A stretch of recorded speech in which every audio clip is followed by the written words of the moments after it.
ಸಮಾನತೆಯ ಬೀಜ ಬಿತ್ತಿದ, ಶೋಷಣೆಯ ಮೂಢನಂಬಿಕೆಗಳ ವಿರುದ್ಧ ಹೋರಾಡಿದ ವಿಶ್ವಗುರು ಜಗಜ್ಯೋತಿ ಬಸವಣ್ಣನವರು.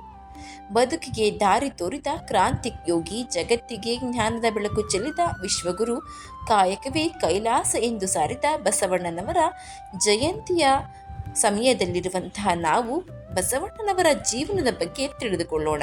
ನಮಸ್ಕಾರ ಸ್ನೇಹಿತರೆ, ಎಲ್ಲರಿಗೂ ಮಾನು ಮನೋಜ್ ಕನ್ನಡ ಯೂಟ್ಯೂಬ್ ಚಾನಲ್ಗೆ ಸ್ವಾಗತ.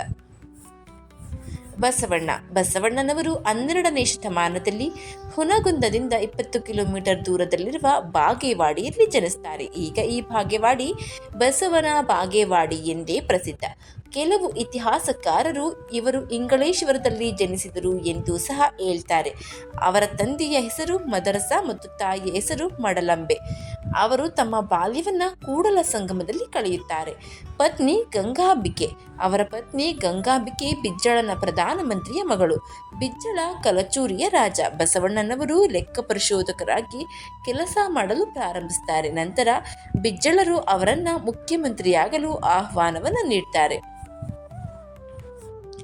ಬಸವಣ್ಣನವರು ಒಬ್ಬ ಮಹಾನ್ ಕವಿ, ಸಮಾಜ ಸುಧಾರಕ, ತತ್ವಜ್ಞಾನಿಯಾಗಿ ಹೊರಹೊಮ್ಮಿದರು. ಕಾವ್ಯದ ಮೂಲಕ ಸಾಮಾಜಿಕ ಜಾಗೃತಿಯನ್ನ ಹರಡಲು ಪ್ರಾರಂಭಿಸುತ್ತಾರೆ. ಲಿಂಗ ಅಥವಾ ಸಾಮಾಜಿಕ ಪೂರ್ವಾಗ್ರಹವನ್ನ ತಿರಸ್ಕರಿಸುತ್ತಾರೆ. ಇಷ್ಟಲಿಂಗ ಹಾರವನ್ನ ಅವರು ಪರಿಚಯಿಸುತ್ತಾರೆ. ಬಿಜ್ಜಳನ ರಾಜ್ಯದ ಮುಖ್ಯಮಂತ್ರಿಯಾಗಿದ್ದ ಬಸವಣ್ಣನವರು ಅನುಭವ ಮಂಟಪವನ್ನು ಪ್ರಾರಂಭಿಸುತ್ತಾರೆ. ನಂತರ ಎಲ್ಲ ವರ್ಗದ ಜನರು ಜೀವನದ ಆಧ್ಯಾತ್ಮಿಕ ವಿಷಯಗಳನ್ನು ಮುಕ್ತವಾಗಿ ಚರ್ಚಿಸಲು ಸಾಮಾನ್ಯ ಕೇಂದ್ರವಾಗುತ್ತೆ ಅನುಭವ ಮಂಟಪ. ಬಸವೇಶ್ವರರ ಸಾಕ್ಷರತಾ ಕೃತಿಗಳು ವಚನ ಸಾಹಿತ್ಯವನ್ನು ಒಳಗೊಂಡಿವೆ. ಬಸವಣ್ಣನವರು ದೇಶದ ಅತ್ಯುತ್ತಮ ಸಮಾಜ ಸೇವಕರಲ್ಲಿ ಒಬ್ಬರು ಎಂದು ನಾವು ಹೇಳಬಹುದು. ಕರ್ನಾಟಕದಲ್ಲಿ ಭಕ್ತಿ ಚಳುವಳಿಗಳಲ್ಲಿ 2 ಪ್ರಾಥಮಿಕ ವರ್ಗಗಳಿದ್ದವು. ಮೊದಲ ರೂಪವನ್ನು ಮದರ್ ಚೆನ್ನಯ್ಯ ಪ್ರಾರಂಭಿಸಿದರೆ ಬಸವಣ್ಣ ಅದನ್ನು ಮುಂದುವರಿಸುತ್ತಾರೆ. ಭಕ್ತಿ ಚಳುವಳಿಯ 2ನೇ ರೂಪವು ವಚನ ಸಾಹಿತ್ಯವನ್ನು ಆಧರಿಸುತ್ತೆ. ಈ ಸುಧಾರಣೆಗಳ ಮೂಲಕ ಸಮಾಜದಲ್ಲಿ ಅನೇಕ ಬದಲಾವಣೆಗಳನ್ನು ತಂದರು. ಭಕ್ತಿ ಮಾರ್ಗವನ್ನು ಬಸವಣ್ಣನವರು ಬೆಂಬಲಿಸಿದರು. ಜಾತಿ, ಬಣ್ಣ, ಆರ್ಥಿಕ ಸ್ಥಾನಮಾನದ ಹೊರತಾಗಿಯೂ ಎಲ್ಲರೂ ಸಮಾನರು ಎಂದು ಹೇಳಿದರು.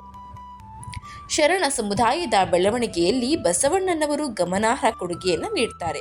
ಅಕ್ಕ ಮಹಾದೇವಿ, ಅಲ್ಲಮ ಪ್ರಭು ಅವರಂತಹ ಮಹಾನ್ ಸಮಾಜ ಸುಧಾರಕರು ಕವಿಗಳನ್ನು ಸೃಷ್ಟಿಸಿತು. ನಂಬಿಕೆಗಳು, ಬೋಧನೆಗಳು ಅದ್ಭುತವಾಗಿ ಮೂಡಿಬಂದವು. ಬೋಧನೆಗಳನ್ನು ಸಂಪೂರ್ಣವಾಗಿ ಅನುಸರಿಸಿದರೂ ಕೆಲವರು, ಇತರರು ಅನುಸರಿಸಲಿಲ್ಲ.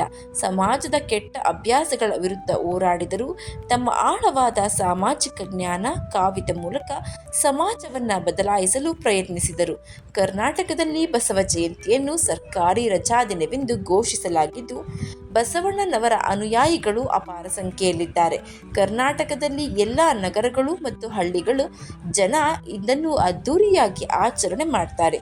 ಈ ದಿನ ಜನರು ಬಸವೇಶ್ವರ ದೇವಾಲಯಗಳಿಗೆ ಭೇಟಿ ನೀಡಿ ಪ್ರಾರ್ಥನೆಯನ್ನು ಕೂಡ ಸಲ್ಲಿಸುತ್ತಾರೆ. ವಿಶೇಷವಾಗಿ ರೈತರಿಗೆ ಪ್ರಮುಖ ದಿನವಾಗಿದೆ. ಲಿಂಗಾಯತ ಸಮಿತಿಗಳು ವಿವಿಧ ಕಾರ್ಯಕ್ರಮಗಳನ್ನು ಆಯೋಜಿಸುತ್ತವೆ. ಇದು ಮಹಾರಾಷ್ಟ್ರ, ಕರ್ನಾಟಕ, ಆಂಧ್ರ ಪ್ರದೇಶದಲ್ಲಿ ಸಾಮಾನ್ಯವಾದ ಅಭ್ಯಾಸವಾಗಿದೆ. ಬಸವ ಜಯಂತಿ ಎಂದು ಜನರು ಸಿಹಿ ತಿಂಡಿಗಳು ಮತ್ತು ಶುಭಾಶಯಗಳನ್ನು ವಿನಿಮಯ ಮಾಡಿಕೊಡ್ತಾರೆ. ಬಸವಣ್ಣನವರ ಬೋಧನೆಗಳನ್ನು ಸ್ಮರಿಸಲು ಉಪನ್ಯಾಸಗಳನ್ನು ನಡೆಸಲಾಗುತ್ತೆ. 6 ರಿಂದ 7 ದಿನಗಳ ಕಾಲ ಬಸವ ಜಯಂತಿಯನ್ನು ಆಚರಿಸುವ ಹಲವಾರು ಸಾಂಸ್ಕೃತಿಕ, ಆಧ್ಯಾತ್ಮಿಕ ಕಾರ್ಯಕ್ರಮಗಳನ್ನು ನಡೆಸುವ ಕೂಡಲ ಸಂಗಮಕ್ಕೆ ಭೇಟಿ ನೀಡಲು ಅನೇಕ ಜನರು ಬಯಸುತ್ತಾರೆ.